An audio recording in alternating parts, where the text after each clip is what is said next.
Bismillah. Mari kita lanjutkan ngaji filsafat kita. Malam hari ini kita masih ada di sesi para sufi Nusantara. Mari kita niatkan ngaji malam hari ini semata-mata karena Allah, lillahi ta'ala. Semoga dengan ngaji ini wawasan kita bertambah, ketidaktahuan, kebodohan kita berkurang. Karena ada satu pandangan dari seorang filosof bahwa problem besarnya manusia itu secara umum ada 3. Yang pertama kemiskinan, yang kedua ketakutan, dan yang ketiga kebodohan. Situasi corona hari ini, situasi ada pandemi COVID ini mungkin merupakan bagian dari problem ketakutan. Nanti kalau ada masalah besar dalam dunia ekonomi, berarti kita juga dapat masalah kemiskinan. Tapi dalam teori ini sebenarnya masalah nomor 1 dan nomor 2 itu lebih mudah diatasi. Yang paling mudah diatasi kemiskinan. Kemudian baru setelah itu ketakutan. Dan yang paling sulit adalah kebodohan. Kenapa kebodohan dianggap problem yang paling sulit diatasi? Karena biasanya orang yang bodoh itu, orang yang tidak tahu itu sering merasa dirinya tahu. Jadi dia tidak ngerti kalau sebenarnya ada masalah. Dia menganggapnya semuanya baik-baik saja dan aku ngerti segalanya. Padahal hakikatnya manusia kan banyak tidak ngertinya daripada ngertinya. Maka dalam teori ini terus disebut problem kemiskinan, problem ketakutan itu lebih mudah diatasi karena orangnya sadar bahwa saya sedang miskin, ekonominya terpuruk, bahwa saya ini punya ketakutan-ketakutan. Tapi kalau problem kebodohan ini, orang sering tidak merasa kalau dirinya tidak tahu.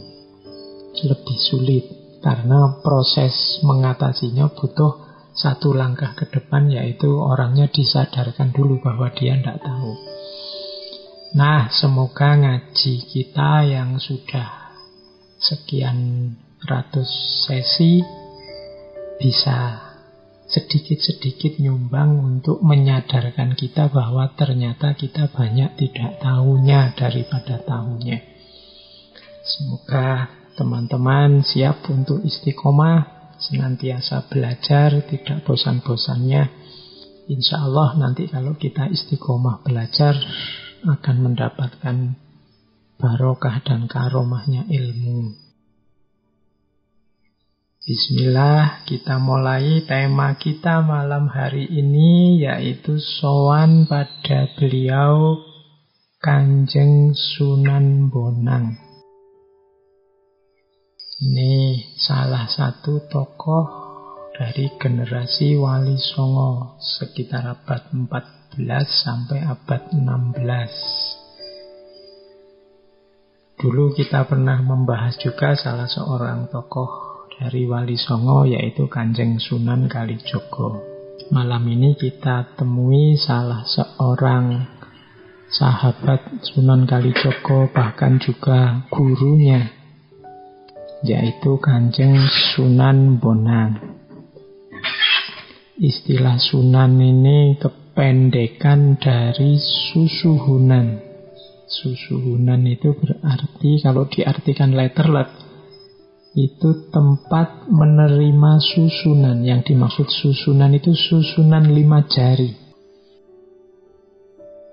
Kalau teman-teman lihat posisi orang sedang menyembah, kemudian 5 jarinya diadungkan, saling menempel, nah itu namanya susuhunan. Kalau lihat emojinya, emotikonnya WA yang teman-teman sering ngasih gambar telapak tangan dua nempel, nah itu sebenarnya posisi susuhunan. Biasanya diberikan pada orang yang sangat dihormati. Susuhunan kemudian disingkat jadi sunan. Meskipun ada juga yang bilang bahwa sunan itu dari bahasa Arab, jamaknya sunnah itu sunan. Berarti beliau-beliau para wali ini adalah orang-orang yang gemar dan cinta menjalankan sunnah-sunnah dalam agama. Ya monggo, yang disetujui yang mana, tapi yang jelas para wali ini punya jasa yang sangat besar bagi masyarakat Nusantara. Kalau Wali Songo ya khususnya di Pulau Jawa, karena dalam jangka waktu 2-3 abad mereka bisa memasukkan Islam di hampir 80% wilayah Jawa. Ya meskipun hari ini kan ada juga orang-orang yang setengahnya meragukan apa ya beneran ada Wali Songo. Kalau para walinya pasti ada, peninggalannya banyak, makam-makamnya di mana-mana. Tapi nanti tafsir terhadap satu lembaga atau satu institusi yang dikenal dengan nama Wali Songo ini macam-macam. Silahkan teman-teman cari di buku-buku, ada tentang perdebatan makna Wali Songo. Ada yang bilang Songo itu ya angka, berarti ada semacam dewan wali yang jumlahnya 9. Yang nanti ini kalau ada salah satu meninggal ya diganti wali yang lain. Dewan ini punya misi khusus, punya tugas khusus. Ada yang bilang Songo itu istilah sebenarnya dari bahasa Buddha, Sangha. Ada yang bilang Songo itu dari bahasa Arab, Sana, yang artinya mulia. Jadi Wali Songo itu wali-wali yang dimuliakan. Oke, kita malam ini tidak membahas kontroversi itu. Yang jelas mereka adalah orang-orang mulia yang jasanya sangat besar. Mereka yang membawakan cahaya ke tanah Jawa dengan ajaran Islamnya. Oke, baik. Langsung saja kita berkenalan dengan beliau, Kanjeng Sunan Bonang. Ini beliau ini termasuk keluarga para wali. Mbah buyut beliau itu generasi awal wali yang menyebarkan Islam ke tanah Jawa. Teman-teman mungkin pernah mendengar nama Syekh Jumadil Kubro. Atau ada yang menyebut nama beliau aslinya adalah Syekh Jamaluddin Akbar Al-Husaini. Ini seorang ulama besar yang berasal dari Samarkand. Samarkand itu kalau sekarang wilayah Uzbekistan, Asia Tengah. Termasuk keturunan Kanjeng Nabi, keturunan ke-10 dari Sayyidina Husain. Nah, Syekh Jumadil Kubro ini petilasannya banyak. Makamnya juga diklaim ada di beberapa tempat. Ya monggo lah, kalau yang urusan kontroversi tidak kita bahas. Tapi ada sosok ulama besar, wali besar awal namanya Syekh Jumadil Kubro yang dari Uzbekistan datang ke Jawa. Bahkan beliau ini tidak sendirian menyebarkan agama, tapi juga mengajak 2 putranya. Yang pertama kita kenal nama putranya adalah Syekh Maulana Malik Ibrahim, dan yang kedua namanya Syekh Maulana Ishaq. Nanti Syekh Maulana Ishaq ini jadi ayahnya Sunan Giri. Nah, perjalanan dakwah bertiga ini, kalau Syekh Jumadil Kubro ke Jawa, nanti Syekh Maulana Malik Ibrahim awalnya ke Campa atau Cempa. Campa ini kalau hari ini wilayah Vietnam, bagian barat selatan. Dan Syekh Maulana Ishaq ke Samudra Pasai. Nanti setelah 13 tahun di Champa, Syekh Maulana Malik Ibrahim meninggalkan keluarganya di sana, berangkat dakwah ke Jawa, menyusul ayahnya. Meninggalkan 2 putra beliau di Champa. Yang pertama namanya Sayyid Ali Rahmatullah, atau nanti dikenal sebagai Raden Rahmat, dan nantinya dikenal sebagai Sunan Ampel. Dan yang kedua Sayyid Ali Murtado atau Raden Santri. Nah, ini ceritanya mungkin sudah banyak referensi di mana-mana, silahkan teman-teman kejar detailnya. Nanti Raden Rahmat ini dan Raden Santri berdua menyusul ayahnya ke Jawa. Dan di sana nanti melanjutkan dakwah ayahnya. Nanti ceritanya silahkan dibaca bagaimana Sunan Ampel berupaya melakukan dakwah menyebarkan Islam di Pulau Jawa bersama saudaranya. Nah, Sunan Ampel atau Raden Rahmat ini nanti menikah dengan putra seorang bupati dari Tuban. Menikah dengan putri Bupati Tuban yang bernama Nyai Ageng Manilo. Nyai Ageng Manilo ini nanti dinikahi oleh Sunan Ampel dan berputra 4. Nah, Sunan Bonang ini putra kedua. Yang pertama perempuan, yang kedua Sunan Bonang, yang nama asli beliau yaitu Raden Makhdum Ibrahim. Lahir sekitar tahun 1465.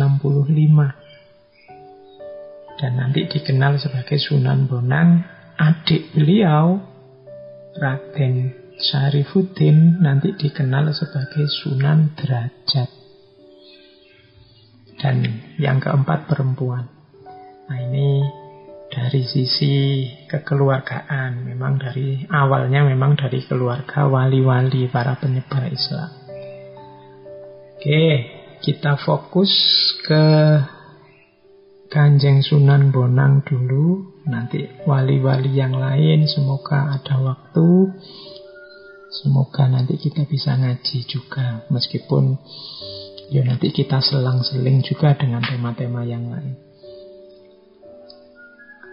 Kanjeng Sunan Bonang ini dikenal sebagai Sunan Bonang karena nanti di akhir hidup beliau mendirikan pesantren di daerah atau di Desa Bonang. Desa Bonang ini letaknya dekat dengan Rembang, dekat dengan Lasem. Jadi provinsi perbatasan antara Jawa Tengah dan Jawa Timur sekarang. Meskipun ya nama beliau sebenarnya banyak julukannya. Kalau teman-teman menjelajahi suluk-suluk yang ditulis oleh Kanjeng Sunan Bonang itu kadang beliau menyebut diri Ratu Wahdat, kadang Sultan Khalifah, kadang pakai nama Ibrahim Asmoro dan lain-lain. Bahkan nanti ada satu juga gelar beliau yang dikenal dengan nama Sunan Wadat Hanyokrowati. Ini nama ini unik karena ada kata-kata wadat. Wadat itu kalau dalam bahasa Jawa artinya tidak menikah. Dan memang Kanjeng Sunan Bonang tidak menikah sampai akhir hayat.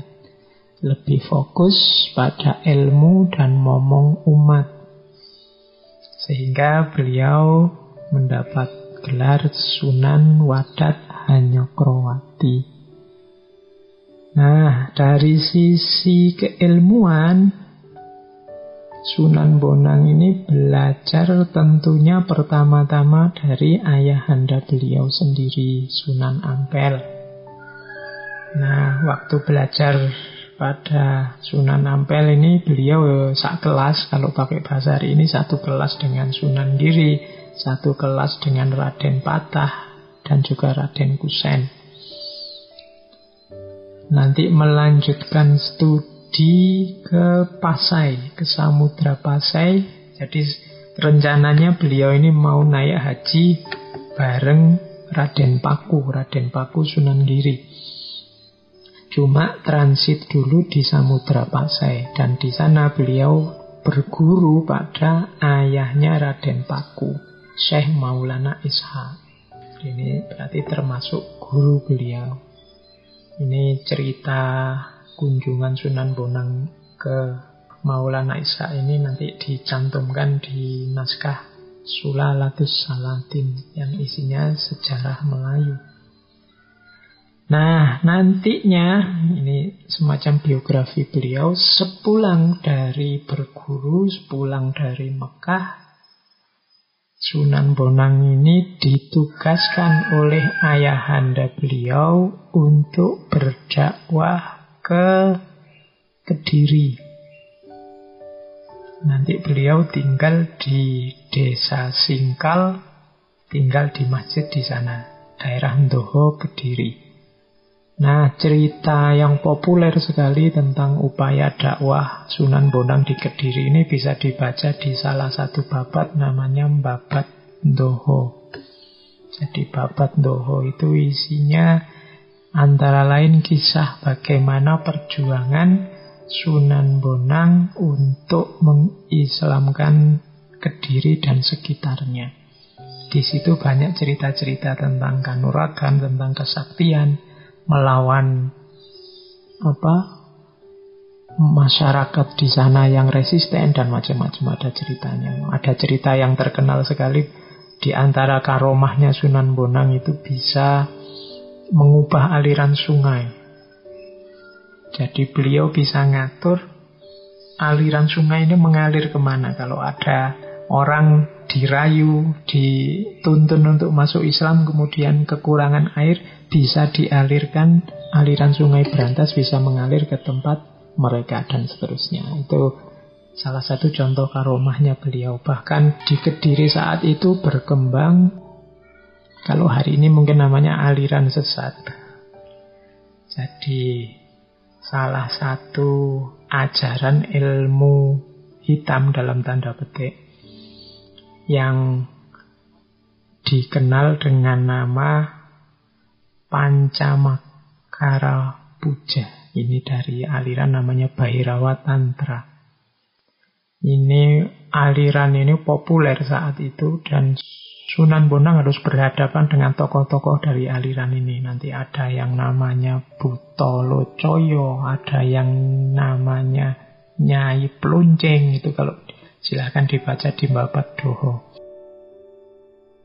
Dari sini nanti muncul ritual yang hari ini dikenal namanya kenduren. Kenduri atau selamatan. Jadi ritualnya Bhairawa Tantra yang namanya Pancamakara Puja ini jadi dilakukan biasanya malam-malam, ngumpul bareng-bareng melingkar, kemudian melakukan ritual yang dikenal dengan nama Molimo. Molimo itu yaitu Mamso, Matsyo, Modo, Maituno, dan Mudra. Mamso itu daging, Matsyo itu ikan, Modo itu mabuk, Maituno itu bersetubuh, bersenggama, Mudra itu meditasi. Jadi aliran ini punya pandangan nafsu itu harus dituntaskan, dipenuhi sampai beres, baru orang bisa masuk ke ranah spiritual. Cuma asumsi ini dijalankan dengan vulgar.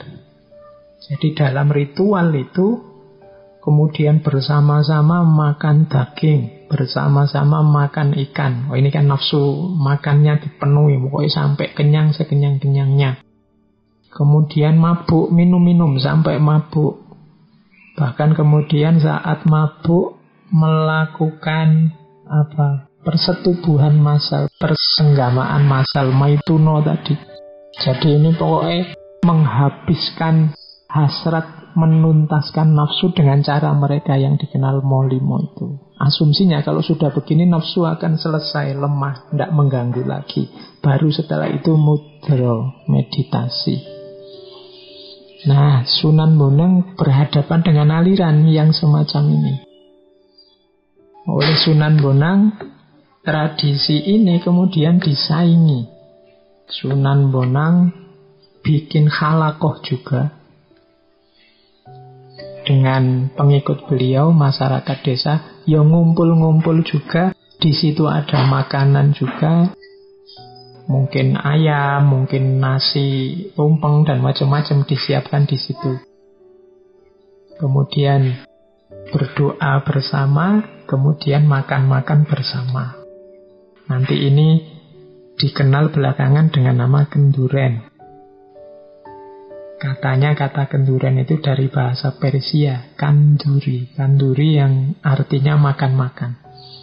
Ini sehingga sedikit-sedikit tradisi ini menggeser tradisi yang dianggap sesat itu. Bahkan nanti molimo dari Bhairawa Tantra yang isinya daging, ikan, dan macam-macam tadi diganti molimo yang kita kenal sekarang. Larangan untuk maling, madat. Madat itu menghisap candu, minum, mabuk-mabukan, main atau judi, dan madon. Jadi maling, madat, minum, main, madon. Nah, ini molimo zaman itu. Hasil kreasi Sunan Bonang untuk mengubah tradisi masyarakat yang seperti tadi. Oke. Terus nanti setelah beberapa lama di Kediri, kemudian Sunan Bonang dipanggil oleh Raden Patah untuk menjadi imam besar Masjid Agung Demak. Bareng-bareng dengan para wali yang lain, termasuk Kanjeng Sunan Kalijogo dan kawan-kawan. Nah, beberapa lama nanti beliau jadi imam Masjid Agung, sampai kemudian beberapa tahun Sunan Bonang memutuskan untuk mundur dari ketakmiran Masjid Agung. Baru beliau pindah ke Lasem, tinggal di Desa Bonang, mendirikan pesantren di sana. Disitulah nanti awal mula beliau digelari, dipanggil sebagai Sunan Bonang.